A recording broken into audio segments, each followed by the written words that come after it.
Hi, welcome to Hero Lossing Podcast. Today, we're going to talk about the reason why many people are scared of sales.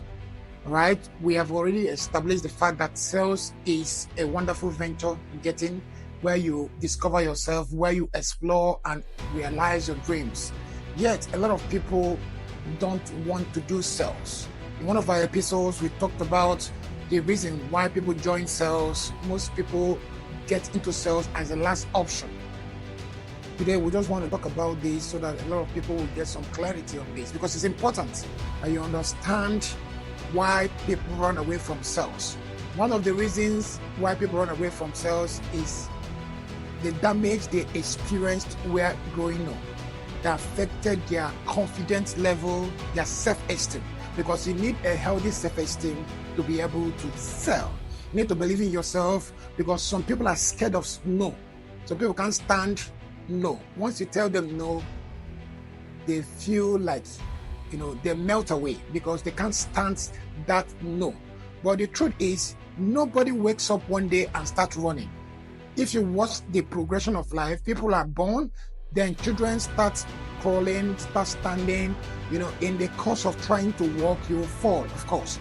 But now, because we have been programmed that we must succeed at first instant, so nobody wants to take the chance. So you get into sales, and when you don't make sales the first day, the second day, you are discouraged. So the fear of rejection keeps you out. But it doesn't really have to be that way, because the truth is, if you go to study medicine in the university, are you expected to be paid the same day or after you have graduated? Of course, it's after graduation. Now, it's only in sales that you are being paid while you are being trained. All right? Because you're going to make mistakes. Of course, there are rooms for mistakes, but you learn through the mistakes. Nobody is fully fledged salesperson. All of us are still work in progress, but as you do it, you get better. The reason why people are scared to even give it a try is that they are damaged while growing up. When a child makes some mistake, they are told they're not supposed to make mistakes. The way you shout at the child, the way you attack the child, it affects the child to believe that mistakes are wrong. Look at it every day. There's nothing really wrong with mistakes. Mistakes are part of life. It should be encouraged. As a matter of fact, if you have to do well in life, you have to accept mistake as part of it. Mistake simply means that you are targeting at something and you didn't get it right. That's what it means. For the fact that you realize it's a mistake is a plus. But we are damaged before we get into the scene. And another reason why people are scared of sales is because most people are not willing to explore other options. And this is programmed. We have already been programmed. Most of us have already been programmed by our parents. They keep drumming it into our ears. Hero Lossing, you have to be a footballer. Hero Lossing, you have to be an entertainer. Hero Lossing, you want to be this. I want you to be a lawyer. There is no lawyer in our family.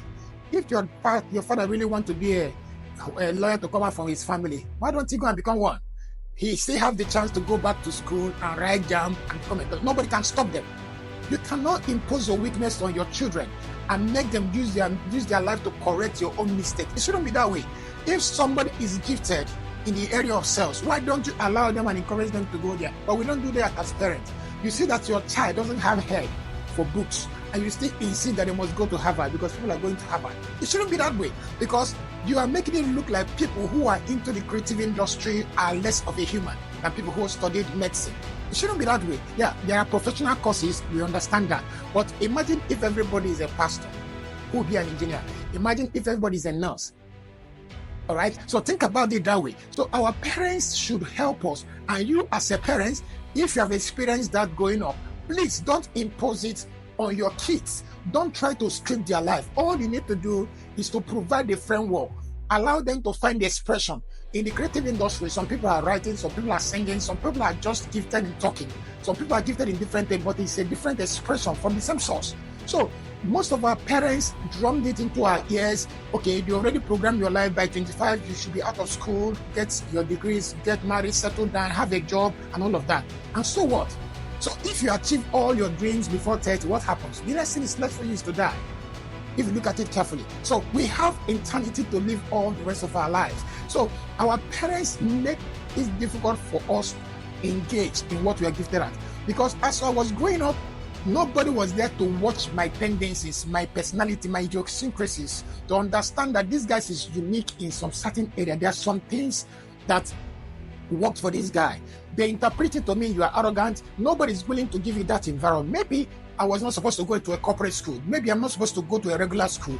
Maybe I was supposed to be trained by someone. Because if you look at it carefully, all the things we talk about here, English is for expression. English is not a measure of intelligence. It's just for expression. The basic things that build everything we are having here is biology, mathematics, chemistry, and physics. These are the basic rock. And you don't necessarily need English to learn all these things. These are natural phenomena you can learn through. So as you keep going in life and you discover that you are good with marketing things, nothing is wrong with marketing. When you give people marketing job, people come to my organization, and when they talk to them about becoming sales executive and salespeople, they say, no, I cannot be a salesperson. I cannot be a salesperson. Why? Why is it that you don't want to be a salesperson? Okay, you want to sit down here and somebody goes out there and make the sale and bring the money so that you can be paid salary. Think about it. I'm not saying that everybody should go into sales. What I'm saying is you don't need to be scared of it. As a matter of fact, it should be desired because it's a professional course that has respect and dignity. Nobody should look down on you because you're a salesperson. You have to elevate your office to let people understand that, yeah, this is what I do for a living. I'm a professional salesman, and feel no guilt about it. This is your thing. It must not necessarily be, there's no standard to how this thing works, because the most important thing there is that you are bringing value on the table. So you don't need to be scared of anything. I want you to break out from that fear and try out something new. As a matter of fact, the venture of life is, most admirable when you try and dare yourself. Dare yourself to try out something new. Some people go out to do their presentations, and most times they are not bold enough to ask for the sales. They are not bold enough to ask people to pay for what they have offered. Why? Because they are scared that if they tell people the price of their product, the people are going to run away. So they do all the you're not a presenter, you're a salesperson. Your ability to negotiate and make people do what they don't even want to do makes you a salesperson. For me, sales is a very lucrative and very wonderful profession for me. Why? Salespeople are actually dangerous people. They are too dangerous that the government need to tell them to even write and sign, because you can actually make somebody to kill themselves. That's how powerful you are, because your words are powerful. Your word can actually push somebody to do what they don't want to do. That's how powerful you are. All right? So you don't have to be scared if you see yourself in the sales environment. You have to relax and accept the fact that this is a noble profession and you can actually do it. There are many other reasons why people are scared of it. They feel like, it's a demeaning job. It's not. I've already mentioned that. They feel like, if I'm into sales now, how do I explain to people what I'm into? You're a professional salesperson. You don't need to explain it. That's what I do. I make people do what they don't want to do, but they need to do it. That's it. So you have to accept the fact that you are a professional salesperson. Now, if you're not in that category yet, I want to take away the fear from you to give it a try. I give you 90 days, and we have a program here that if you follow it for the next 90 days and you don't make up to $1,000, then know that sales is not for you.